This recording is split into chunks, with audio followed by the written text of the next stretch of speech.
to consent to the state of affairs in which they are living, the state of servitude, the state of being, having their differences ironed out and being made amenable to mass production methods on the social level. If you can do this, then you are likely to have a much more stable and much more lasting society, a much more easily controllable society than you would if you were relying wholly on clubs and firing squads and concentration camps. So that my own feeling is that the 1984 picture was tinged, of course, by the immediate past and the present in which Orwell was living, but that the past and present of those years does not represent, I feel, the likely trend of what is going to happen.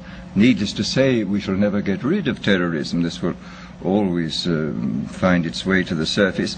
But I think that insofar as dictators become more and more scientific, more and more concerned with a technically perfectly running society, they will be more and more interested in the kind of techniques which I imagined and described from existing realities in Brave New World.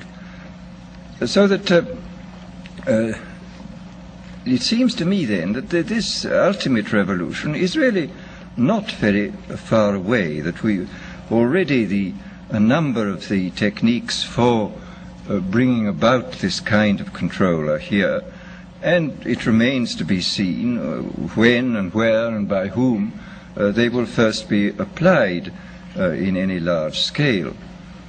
And first, let me talk about a little bit about the improvement even in the techniques of terrorism. I think there have been improvements. Pavlov, after all, made some extremely profound observations, both on animals and on human beings, and he found, among other things, that conditioning techniques applied to animals or humans in a state either of psychological or physical stress sank in, so to say, very deeply into the mind body of the creature, and were extremely difficult to get rid of, that they seem to be embedded more deeply than other forms of conditioning. And this, of course, this fact, I think, was discovered empirically in the past. People did make use of many of these techniques. But the difference between the old empirical intuitive methods and our own methods is the difference between a sort of hit and miss craftsman's point of view and the genuinely scientific point of view. I mean, I think there is a real difference between ourselves and, say, the inquisitors of the 16th century. We know much more precisely what we are doing than they knew, and we can extend, because of our theoretical knowledge, we can extend what we are doing over a wider area with a greater assurance of producing something which really works. In this context, I would like to mention the extremely interesting chapters in Dr. William Sargent's Battle for the Mind, where he points out how intuitively some of the great religious teachers, leaders of the past, hit on the Pavlovian method. He speaks specifically of Wesley's method of producing conversions, which were essentially based upon a technique of heightening psychological stress to the limit by talking about hellfire, and so making people extremely vulnerable to suggestion, and then suddenly releasing this stress by offering hopes of heaven. And this is a very interesting chapter of showing how completely, on purely intuitive and empirical grounds, a skilled natural psychologist, as Wesley was, could discover these Pavlovian methods. Well, as I say, we now know the reason why these techniques worked, and there is no doubt at all that we can, if we want to, carry them much further than was possible in the past.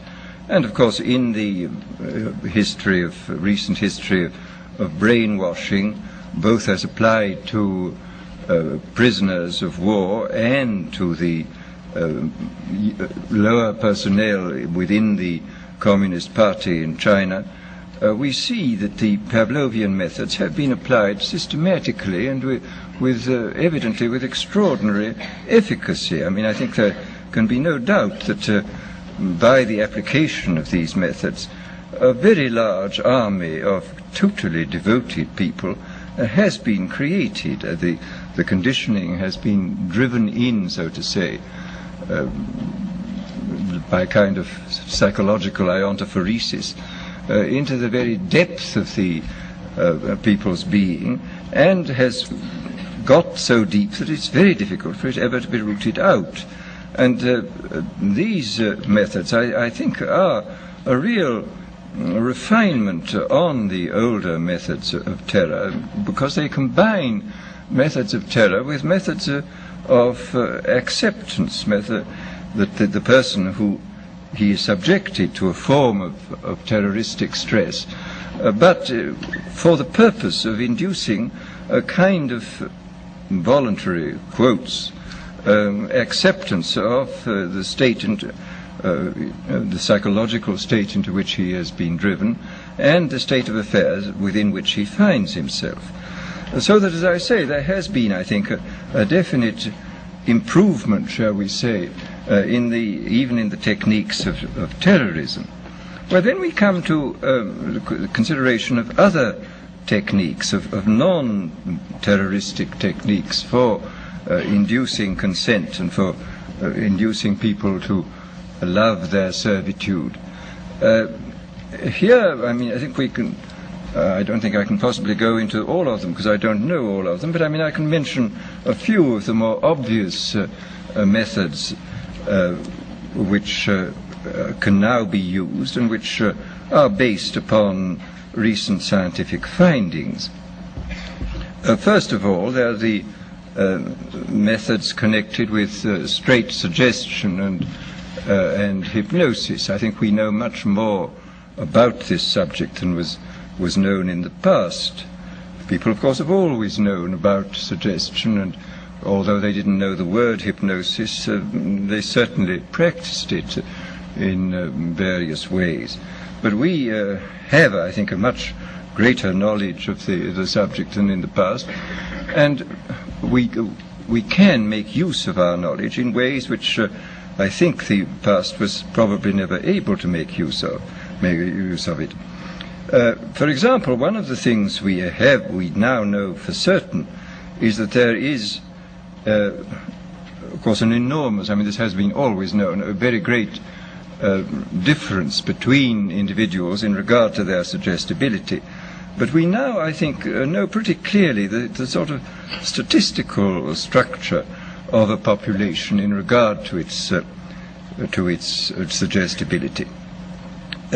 It's very interesting when you look at the findings in different fields. I mean, in the field of hypnosis, in the field of administering placebos, for example, in the field of general suggestion in states of drowsiness or of light sleep, you will find the same sorts of orders of magnitude continually cropping up. You will find, for example, that the experienced hypnotists will tell one that the number of people, the percentage of people who can be hypnotized with the utmost facility, just like that, is about 20%.